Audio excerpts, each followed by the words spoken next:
ഇപ്പോൾ കുരുടിപ്പിനെ അതിജീവിച്ച് രക്ഷപ്പെടുത്തി വന്നിട്ടുള്ള ഒരു 4 തൈകളാണ് ഈ കാണുന്നതൊക്കെ. ബോസം ഫാമിൻ്റെ പുതിയൊരു വീട്ടിലേക്ക് ഏവർക്കും സ്വാഗതം.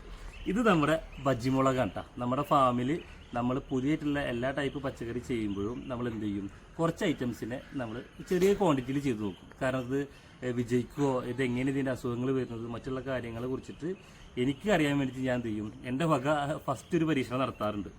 അപ്പോൾ അങ്ങനെ പരീക്ഷണം നടത്തി കൊണ്ടുവന്നിട്ടുള്ള നമ്മുടെ ബജ്ജിമുളകാണ് ഇത്. അപ്പോൾ ഇതിൻ്റെ കാര്യം പറഞ്ഞു വരികയാണെന്നുണ്ടെങ്കിൽ 2 കാര്യങ്ങളാണ് ഇപ്പോൾ എനിക്ക് എൻ്റെ പേഴ്സണലായിട്ട് കാര്യത്തിൽ പറയുകയാണ് എനിക്ക് മനസ്സിലായത്. പ്രധാനപ്പെട്ടത് വേര് ചെയ്യുന്നത് പോലത്തുള്ള വാട്ടരോഗം കാര്യമായിട്ട് ഈ ബജ്ജിമുളകിന് വരുന്നുണ്ട്.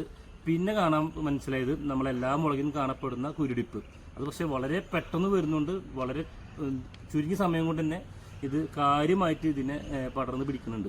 അപ്പോൾ ഇതൊക്കെ കുരുടിപ്പിനെ അതിജീവിച്ച് വന്നിട്ടുള്ള ഒരു തൈയാണിട്ടത്. പക്ഷേ ഇതൊക്കെ കഴിഞ്ഞ 2 ദിവസമായിട്ട് കുരുടിപ്പ് കാര്യമായിട്ട് ബാധിച്ച് ഞാൻ എന്താ പറയുക, കൊമ്പെല്ലാം കട്ട് ചെയ്തിട്ട് കാര്യമായിട്ടുള്ള ട്രീറ്റ്മെൻറ്റ് നടത്തിയിട്ടുള്ള തൈകളാണ്. അപ്പോൾ ഇവിടെയൊക്കെ കുരുടിപ്പിനെ അതിജീവിച്ച് വന്നവരാണ്.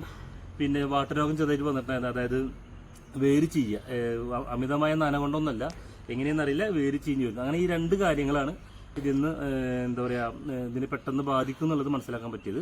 അപ്പോൾ ഇനി നമ്മൾ ഇത് കാര്യമായിട്ട് ചെയ്യും, നല്ല ക്വാണ്ടിറ്റിയിൽ തന്നെ ചെയ്യും. അപ്പോൾ ഇതൊക്കെ മുൻകൂട്ടി കണ്ട് മനസ്സിലാക്കിയേക്കും ഈ കാര്യങ്ങൾ ചെയ്യുക. ഇതിപ്പോൾ നമ്മൾ ചെയ്തിട്ടുള്ളത് 16x16 ഗ്രോ ബാഗിലാണ്. ഇനി നമ്മൾ ഇപ്പോൾ ചെയ്തു വെച്ചിട്ട് മനസ്സിലാക്കിയത് 16x18 ഗ്രോ ബാഗ് ഉണ്ടെങ്കിൽ കുറച്ചുകൂടെ നന്നായിരിക്കും. കാരണം വെച്ചാൽ കുറച്ചുകൂടി കഴിയുമ്പോൾ ചെടി നമുക്കൊന്ന് പ്രൂൺ ചെയ്ത് ഒന്നുകൂടെ വളം ചെയ്ത് കുറച്ചുകൂടി മണ്ണ് കയറ്റി കൊടുക്കുന്നുണ്ടെങ്കിൽ 16x18 കുറച്ചുകൂടി നന്നായിരിക്കും എന്നാണ് തോന്നുന്നത്. അപ്പോൾ ഇനി ചെയ്യാൻ പോകുന്നത് ഈ പുറകിൽ കാണുന്ന മുഴുവൻ ഗ്രോ ബാഗിലും നമ്മൾ ബജ്ജിമുളക് കാര്യമായിട്ട് കൃഷി ചെയ്യും. അങ്ങനെ ഓരോ കൃഷിയും നമ്മൾ എന്ത് ചെയ്യും, ആദ്യം ഒന്ന് സാമ്പിൾ ചെയ്ത് നോക്കിയിട്ട് ഒന്നുകൂടെ വിപുലാക്കിയിട്ട് ചെയ്യും. വിജയിച്ച് കഴിഞ്ഞാലും അല്ലെങ്കിൽ നമ്മളെ കൂടുതൽ മനസ്സിലാക്കി പഠിച്ചിട്ട് എന്ത് ചെയ്യും, ഒന്നുകൂടി വിപുലായി ചെയ്യും. അതേപോലെ തന്നെയാണ് നമ്മുടെ ചോളം സ്വീറ്റ് കോണിൻ്റെ കൃഷിയും ചെയ്തത്.